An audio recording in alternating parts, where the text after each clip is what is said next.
बिस्मिल्लाहिर्रहमानिर्रहीम। ईद उल अज़हा पर अमराज से बचने के मुफीद टिप्स।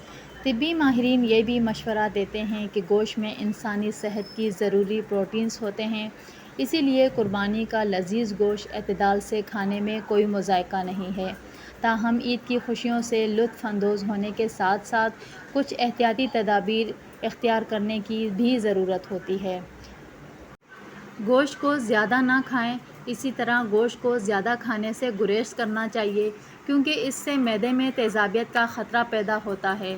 चहलकदमी करें।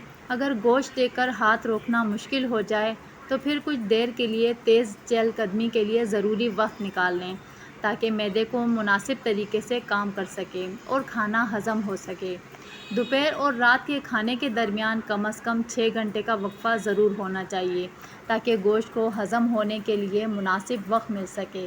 अगर आप ईद पर कब्ज़ का शिकार नहीं होना चाहते तो फिर गोश्त के साथ सब्ज़ियों और फलों का इस्तेमाल ज़रूर करें, जबकि गोश्त के पकवानों के साथ सलाद को लाजमी रखें।